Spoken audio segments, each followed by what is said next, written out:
Food isn't calling your name. It can't. Food can't call your name. It's just food. It really doesn't have that kind of power, okay? When you think that a certain food is calling your name, it's just that. It's a thought. It's just that particular thought that you're thinking is being projected onto the food. That's why it seems like the food is calling your name. And chances are this is a pattern, a behavior, something that's been happening for a really long time, because at some point in life, a relationship with food was formed. Food became comfort. Food became an escape. Food became a soft place to land during difficult times in life. And so food kind of became that go-to. And that bond was just strengthened without being addressed.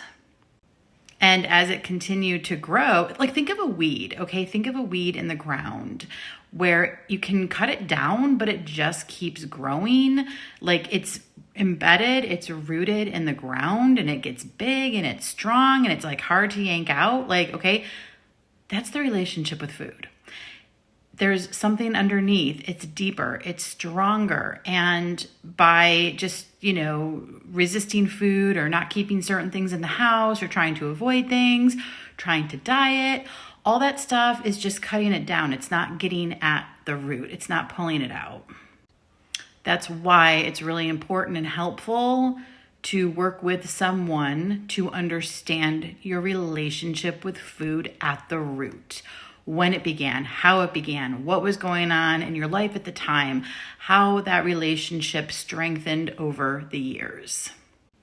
As you start to understand that, as you start to understand the beginning stages of this relationship with food, that's beginning to pull out the root.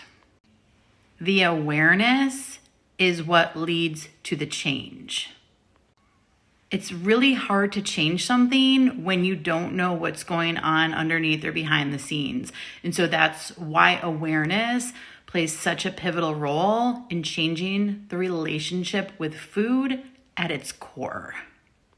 That's also why folks who are taking GLP-1s right now, yes, those medications quiet the food noise, the thoughts about food, the consistent cravings, okay?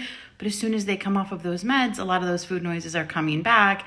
Again, it's just because that relationship wasn't addressed, okay? Not knocking the meds. I understand they're a helpful tool for folks, for a lot of people who are using them, and not for others. Like, listen, you got to find what works for you.